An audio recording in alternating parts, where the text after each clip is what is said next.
जय श्री माता जी।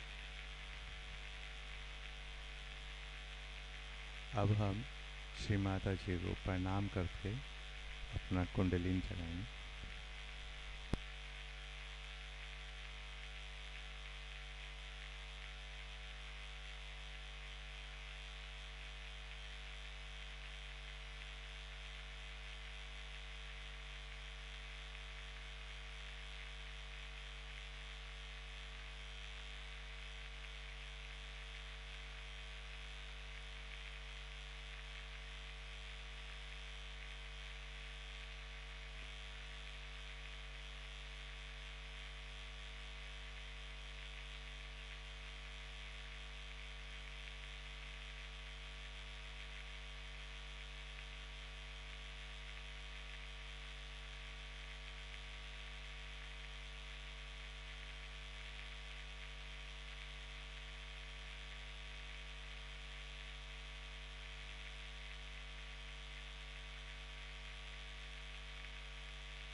महामंत्र।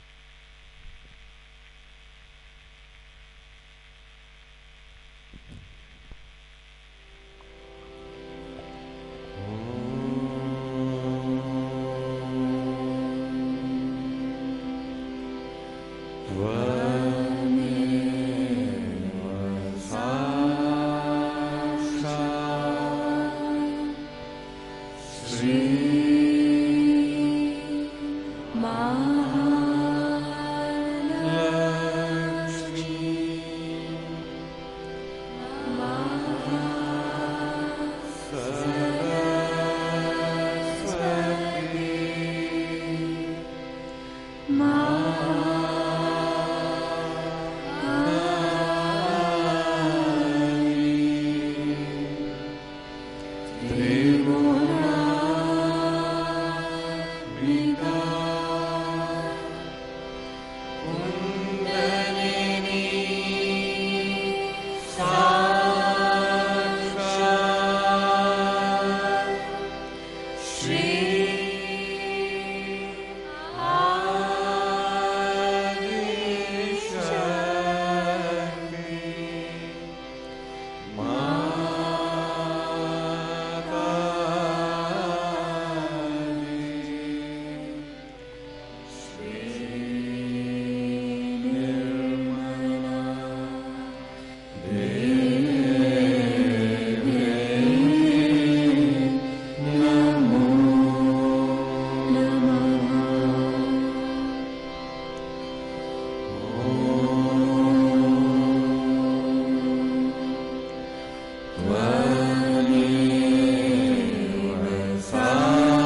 अब हम श्री माता जी की अमृतवाणी सुनते हुए ध्यान में बैठेंगे।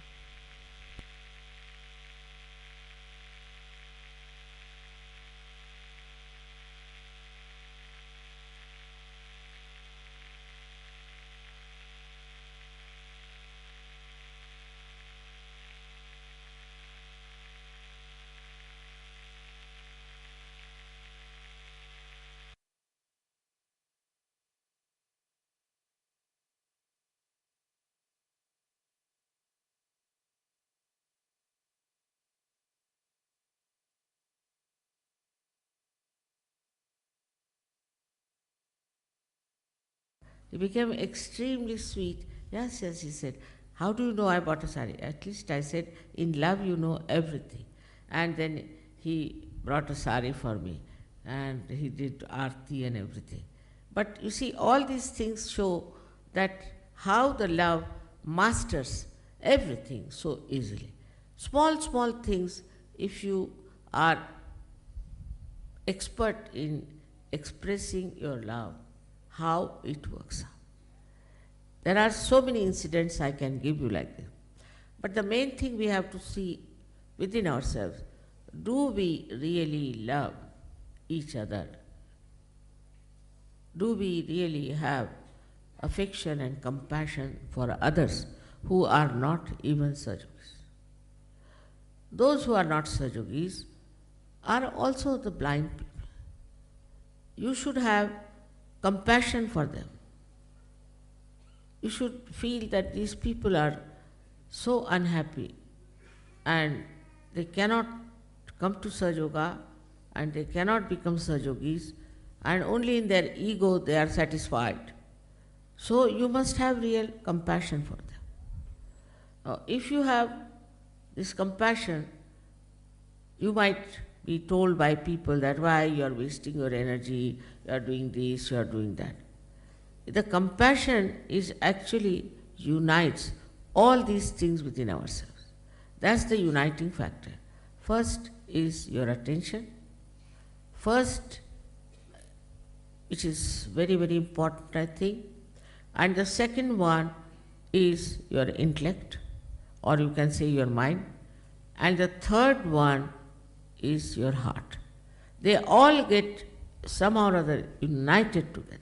Once you have this capacity to have compassion, you don't quarrel with anyone. You don't have to think about it. You just feel absolutely at home when you are compassionate, and with this compassion you are having relations with others. Now this compassion is not studied out or worked out or maneuvered. It is just there. It is there.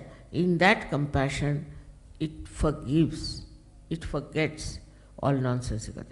The forgiveness is only possible if you have this compassion within you. Now even there are Sajogis who asked me, Mother, how can we have love and compassion? I mean, this is a question which many have asked me.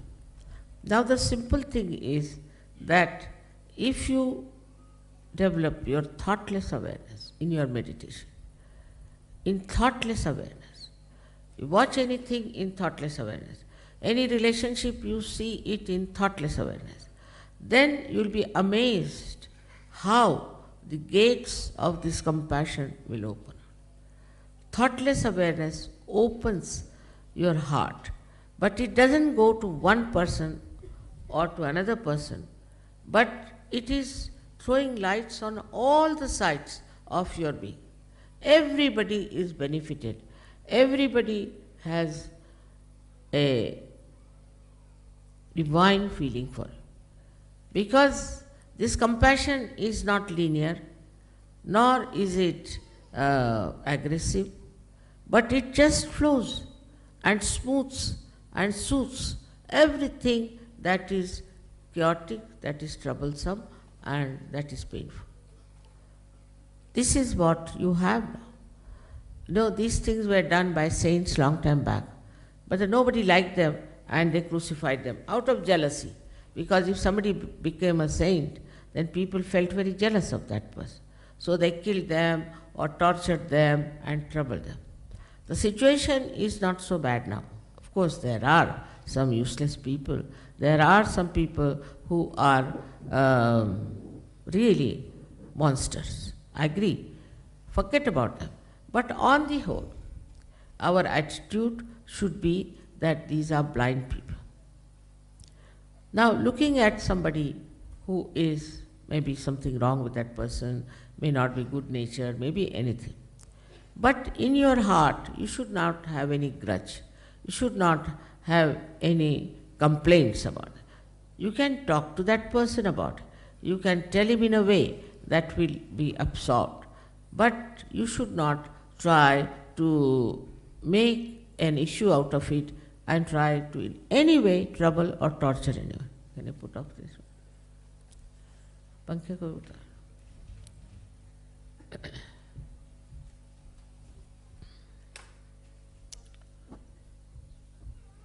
You have seen already in Sahaja Yoga those people who came and were troublesome and were not of any worth for us just dropped out by themselves. We didn't have to do much about it. They just dropped out and they have gone into some sort of a problematic life. I even now receive letters from them saying that we have this problem, we have that problem, and how to solve this and solve that. But it automatically happens. Because after all, there is a big choice going on, and the divine is trying to decide who are capable of receiving the blessings of the divine. This is the only thing you have to achieve. That's why we have come to Sahaja Yoga. Nothing else is important. There are people who are very highly placed, tomorrow they go into dust. There are people who are regarded as very great famous people, they go into dust. It's all the time is happening in your presence. Every day you read a newspaper and you find how they are behaving. Like today, somebody told me that in the newspaper there was that now one bishop is going to discotheque. Can you imagine? He is going to a disco. Now, what people must be thinking, they must be breaking their heads. Now what to do, this stupid fellow whom we call as the bishop and everything is now going to disco. Whatever he had respect, maybe it is artificial, but it's all lost, finished. Because, you see, as they have no value of themselves. They just live with their ego. I'm such a big man, I'm this, that, I'm a bishop. They walk in a different way, they talk in a different way. And suddenly, how they go down. Now, what was the need for this old Johnny to go to the discotheque? I can't understand. So, because of this kind of life that he is leading, thinking no end of himself, he could never see that one day I will go down.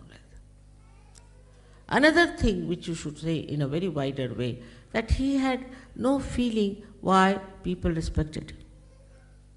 He never knew why people had respect for him. Or he was not conscious of it. At least he would have preserved that. He did not. Why should he go to a place about which he has been always denouncing and saying that these are bad places, one should not go there. So, in your case, you have to be conscious that you are Sahaja Yogis. If you become the ocean, doesn't mean that your consciousness has vanished, but it has enlarged. You have got the consciousness of the ocean.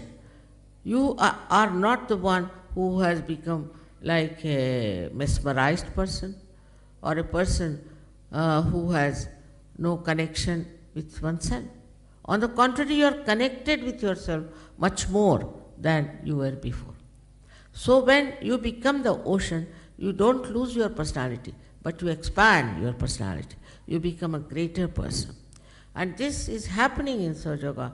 I am noticing many people are developing that kind of a personality. And they are expressing it and manifesting it. It gives me great joy to see in my lifetime I could see such people who are doing this kind of thing. So whenever you are doing something, whatever is your enterprise, whatever your lifestyle, whatever it is, that's all outside. One should not lose your attention which is towards God Almighty. If that is lost, you are lost.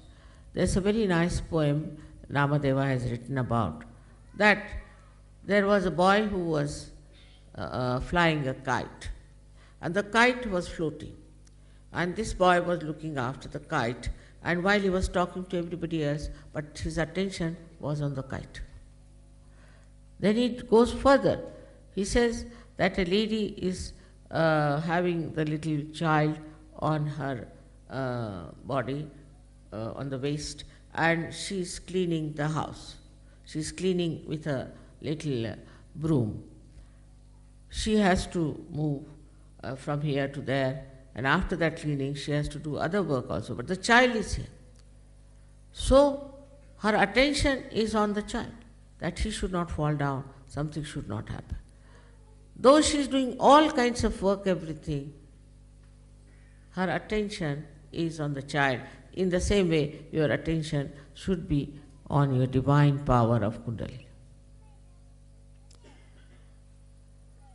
This third one, he described that there are many ladies who are taking water from a river. Sometimes they have 3 pitchers on their heads and walking. And when they are walking, they are talking to each other, telling stories about each other and anything, but their attention was on the pitchers which are on their head. In the same way, whatever we are doing, our attention should be on our Kundalini. We should find out what are we doing.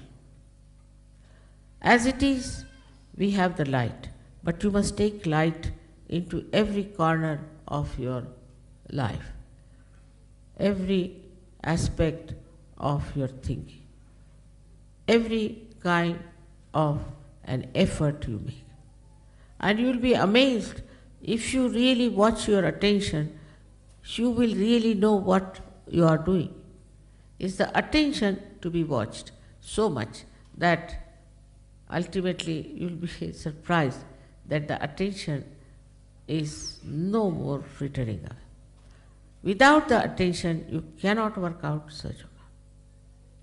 This is the main problem of Sahaja Yoga, is that your attention has to be towards God Almighty.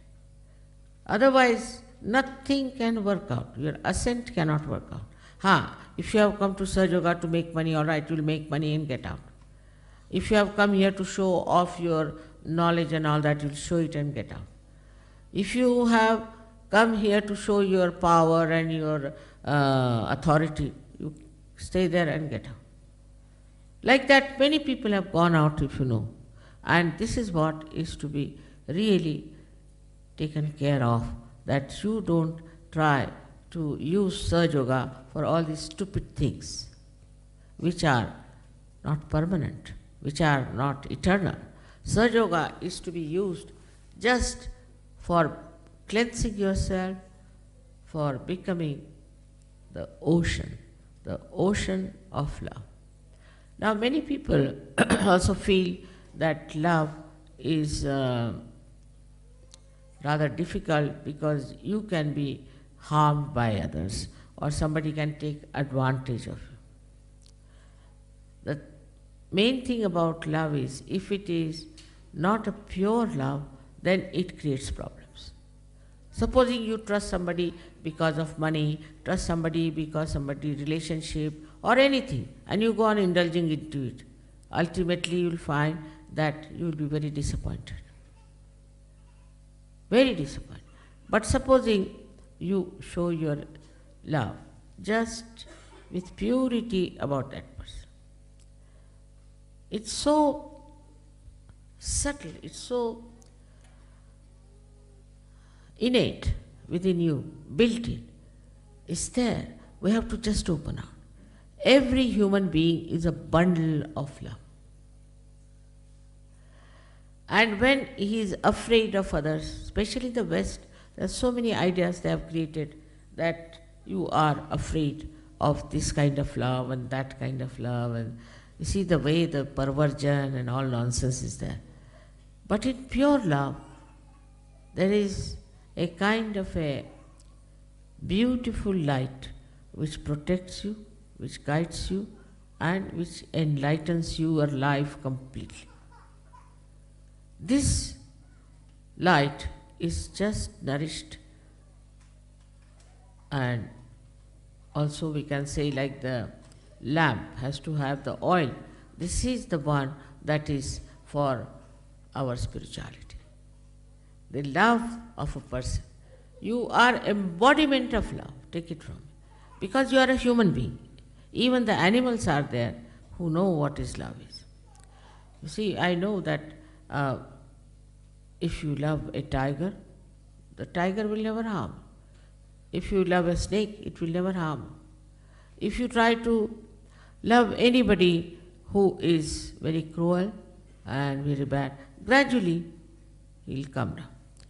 He will harm you little bit, he'll do this, he'll see things, and he might be mean with you, do all kinds of things. But then gradually you find your love works and works and works, and ultimately it is your love which is important to that person. Now, your love is really firstly appreciated more by innocent people like children. Children know what love is. If the children see you and they run away, that means something wrong with you.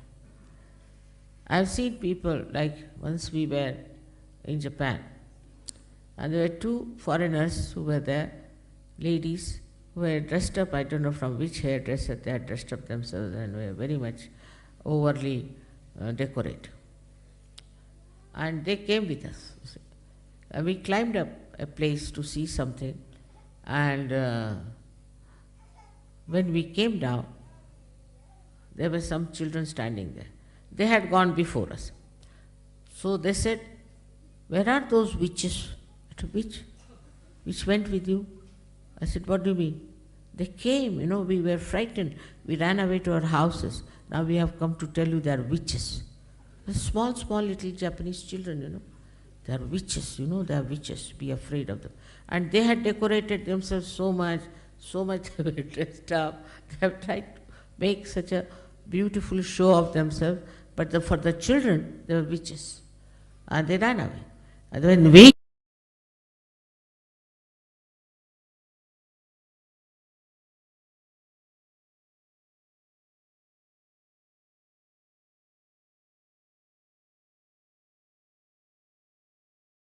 came, they came running and telling us, "Don't be with them, they are witches."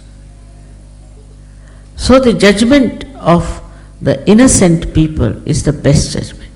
If they are innocent, they are extremely well equipped to judge a person who has love and who does not have. And they are the best people because they will appreciate you the best.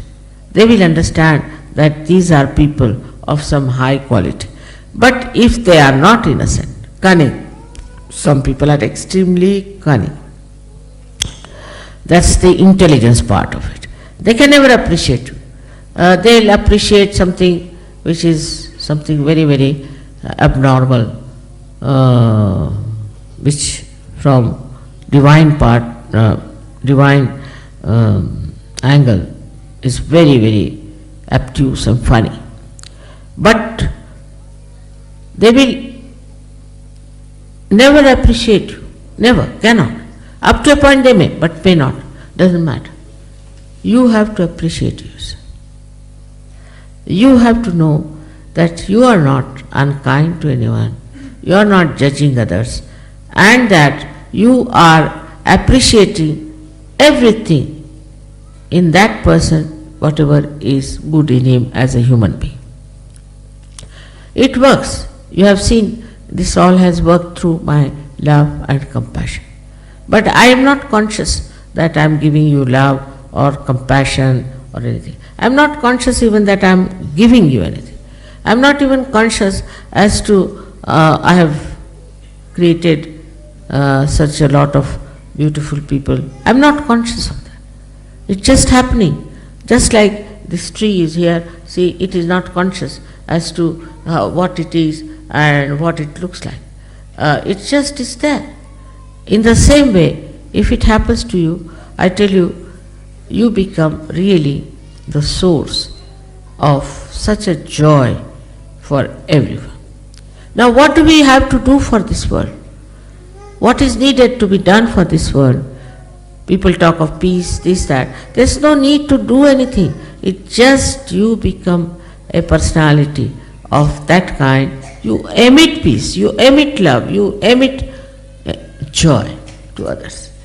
Now, this power is within you because it is built in, is within you. It is in a potential form in every person.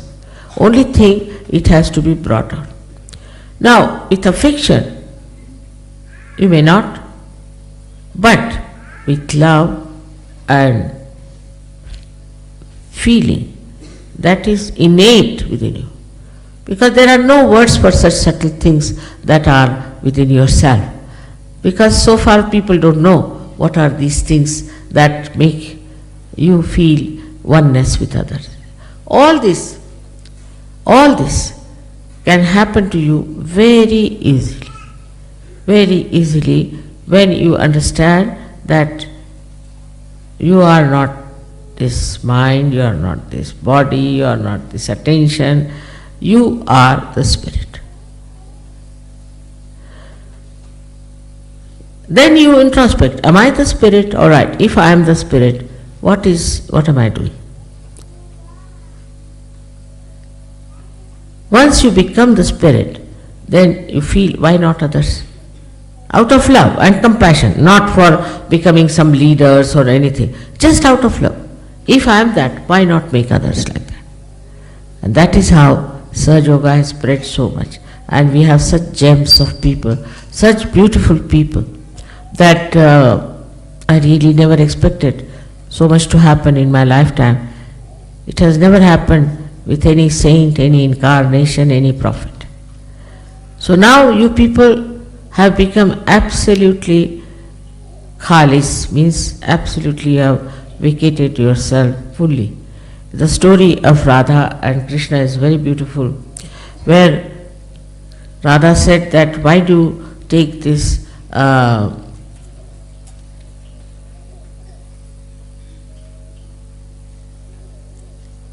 मुरली को अंग्रेजी शब्द नहीं आता, flute to your throat.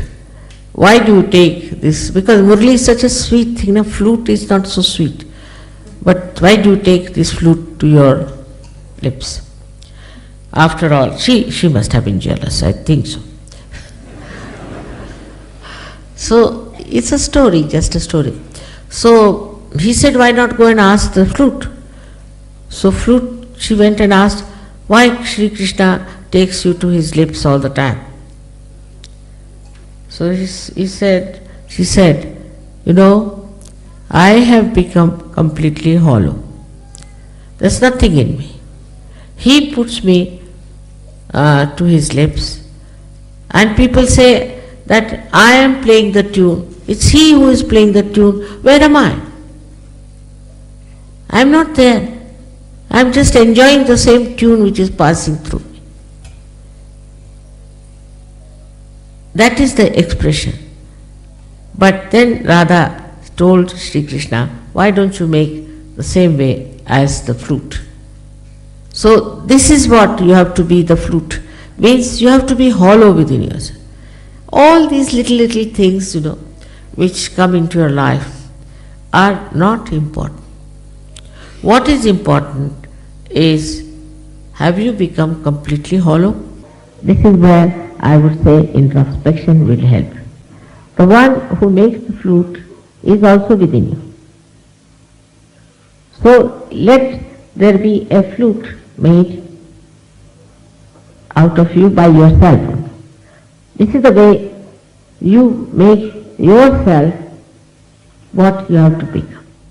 In Gita, Shri Krishna has said, Atmaneva Atmane Shtushta. Means the spirit gets satisfied by itself. Isn't it very difficult thing to understand. How can the spirit be satisfied by itself? But now you can understand what Sri Krishna said, that your own spirit becomes satisfied with itself. Then it doesn't require any other satisfaction. You seek the comfort of your spirit, you seek the joy of your spirit, you seek the beauty of your spirit. You don't even seek, but it is in itself is filled with that joy of the spirit. And it only can be satisfied by itself. There are many people who say, I am not satisfied. You see, this I am not very much satisfied. It's not that I am satisfied. In the same way, the spirit can say, I am not satisfied. But the spirit can be satisfied with spirit only. It's like the reflection in the mirror. When you look at the mirror, you see there your own reflection. Now, if the mirror is not all right, I will say I am not satisfied with what reflection we are getting out of this mirror. So you will change the mirror, you will bring the better mirror, you will try to get a better picture of yourself. In the same way, the spirit which is reflected within you wants to see its own image. And then what you do is to you go on somehow or other changing, cleaning, making it all right through your meditation, so that your spirit is satisfied with the spirit. Sri Krishna wrote Gita in such an ambiguous manner because he was very clever. He knew human beings cannot take things straight, so tell them this way, that way, so that they'll run around and then ultimately they will come to truth. But truth is very simple. Truth is extremely simple. You don't have to go here and there, and you don't have to stand on your legs or feet all the time. You don't have to fight with anything. You don't have to take to some sort of an tapasya, abstinence, nothing. Only just you become like a flute. You become hollow. It's not difficult. It's not difficult at all for Sajogis, because already the Kundalini has made you hollow. It's not difficult. But still, I find people deviate, their attention goes here and there. So many people have told me how their problems were solved without doing anything about it. I said, what did you do? No, mother, we just put it at your lotus feet. I said, really? Yes, that's all. Or we were just looking at the problem, what the problem is. We were standing outside and looking at the problem, and the problem got solved. Even the most difficult problems that you think can be solved very easily. Because you have powers. Your powers are great. You are saints, but more than saints. Much more than saints, because you are born at such a volatile times. Like supposing you have a light, in darkness you are finding something, you bump into that and bump into that. But supposing this is a place full of gas. You bring one light, the whole thing becomes enlightened. Like that you have powers. But you must get out of this nonsense of me, my and mine. I don't know how to say you get out. It's not like a swimming pool that you jump into it and get out. It's not like that. It is another kind of a very subtle understanding that our roots have to grow. And for growing our roots, we have to go within ourselves and find out within ourselves what is the area we are occupying, in what areas in our lifestyle we are taking these roots inside. Also, Shri Krishna has said that the tree of life has the roots in the brain and grows downward. It's very interesting to understand that the roots are growing in the brain. That means your own intellect is just covered with compassion. It's just being absolutely one with compassion. I had told you a story about a saint who was to take to the water for the deity in Gujarat, and he walked 1 month to go there with a pitcher of water. And there because it was a very high mountain on which this deity was, and he reached at the foothill. There he found a little donkey dying of thirst. So he poured all the water for that donkey. So those who were with him, they asked, "What are you doing? You brought it all the way, and why are you putting it for this donkey?" He said, "You don't know, the God has come all the way down just to meet me here. He doesn't want me to climb up." This kind of a absolutely simple understanding of another's feelings and another's problems, you can solve them, you can sort them out. And the person will tell you that you sorted out my problem, but you will not know how you have solved.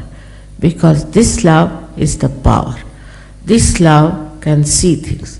It is everything. It's like you see a television, all right, it's a television. If you see a telephone, it's a telephone.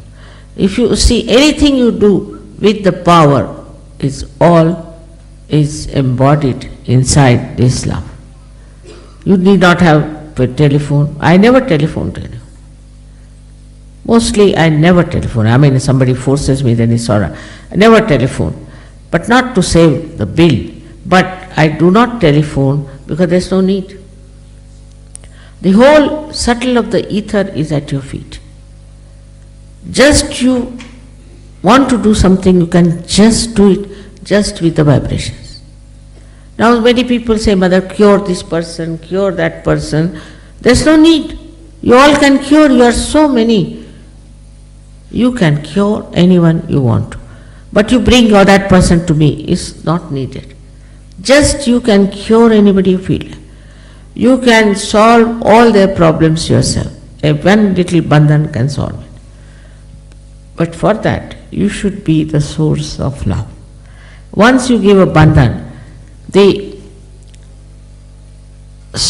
this powerful love takes over. All right, I'll do the job.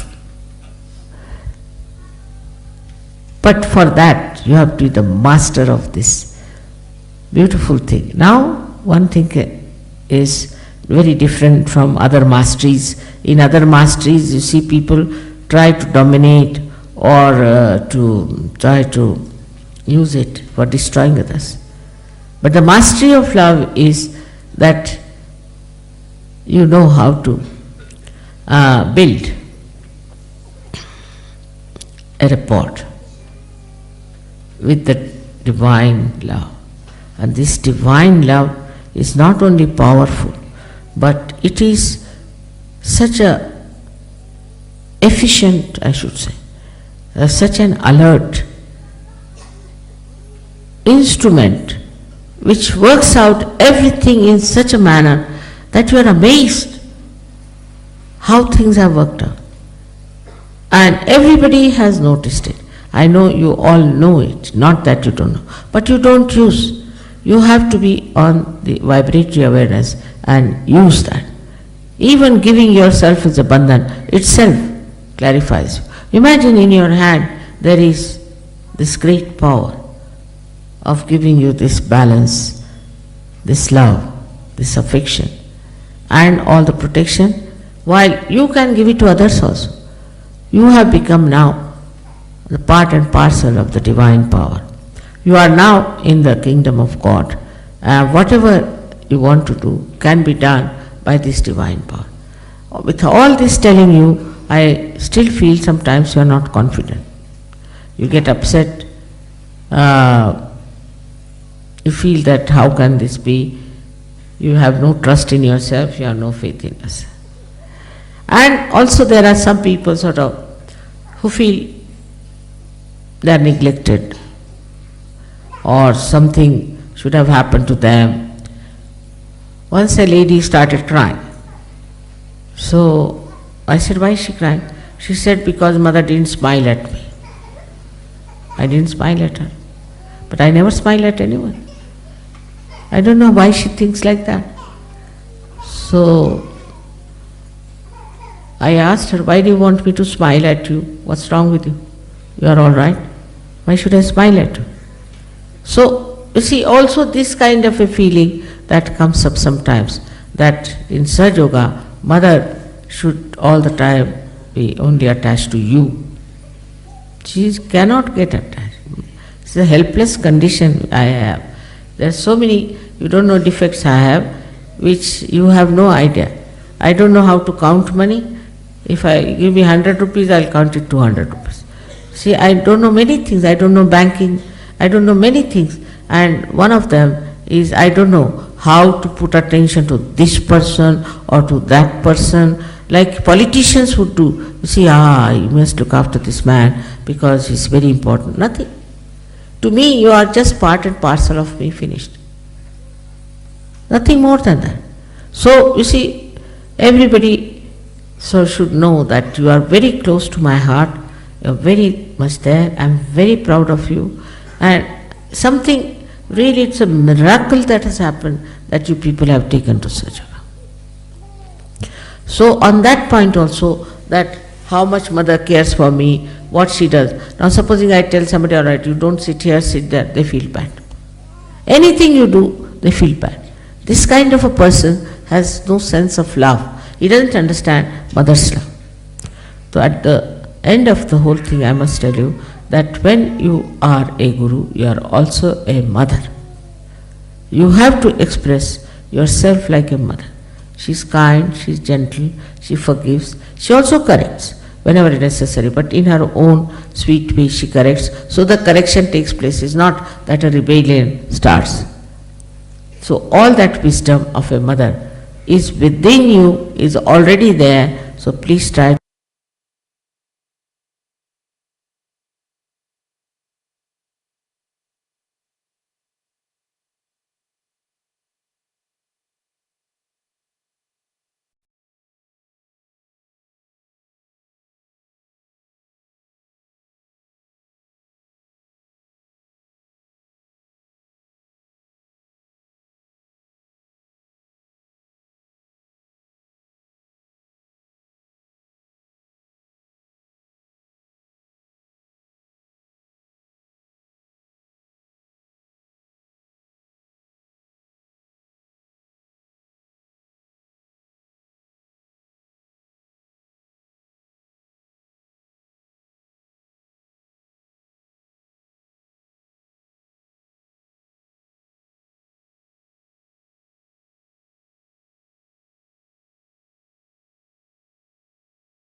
अब हम सभी खड़े होकर श्री माता जी की आरती करेंगे।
सबको दुआ देना, सबको दुआ देना, जय निर्मल माता जी, जय निर्मल माता जी, दिल में सदा रहना, माँ सबको दुआ देना, सबको दुआ देना, माँ सबको दुआ देना, जय निर्मल माता जी, जय निर्मल माता जी, दिल में सदा रहना, माँ सबको दुआ देना, जग में संकट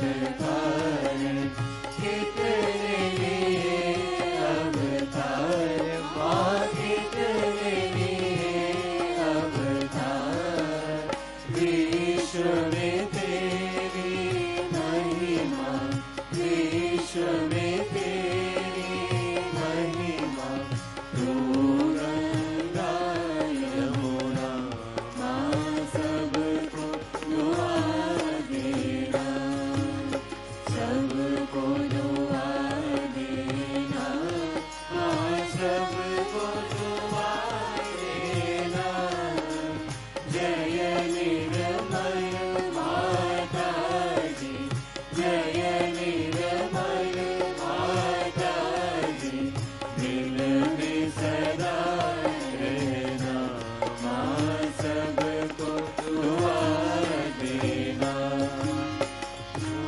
भी शरण में आया सुख ही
से दूर करना, माँ सबको दुआ देना, सबको दुआ देना, माँ सबको दुआ देना। जय निर्मल माता जी, जय निर्मल माता जी, दिल में सदा रहना, माँ सबको दुआ देना। जब दिल में आए तब मधुर संगीत सुन लो, माँ मधुर संगीत सुन लो। होए सके जो सेवा, होए सके जो सेवा, हमसे करा देना, माँ सबको दुआ देना, सबको दुआ देना, माँ सबको दुआ देना। जय निर्मल माता जी, जय निर्मल माता जी, दिल में सदा रहना, माँ सबको दुआ देना, माँ सबको दुआ देना, माँ सबको दुआ देना।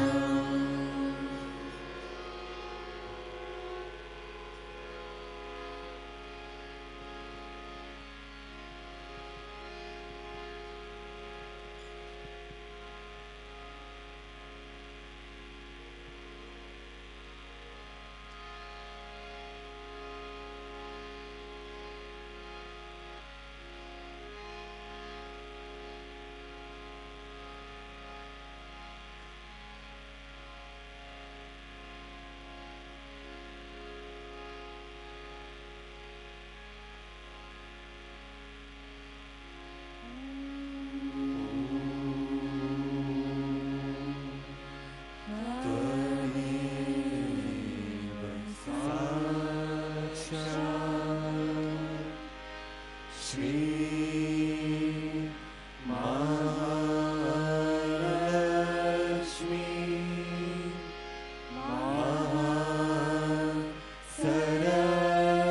Mahasaraswati Mahakali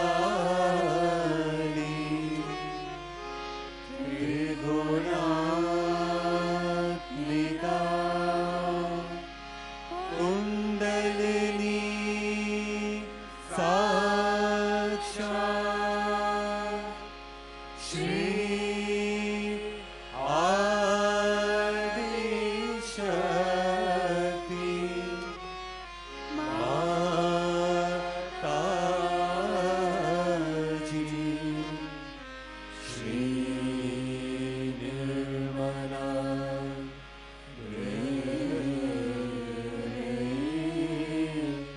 Namo Namah Om Tvameva Sakshat Shri Kalki Sakshat Shri Adi Shakti Mataji Shri Nirmala Devi Namo Namah Om Tvameva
आदि शक्ति माता जी, श्री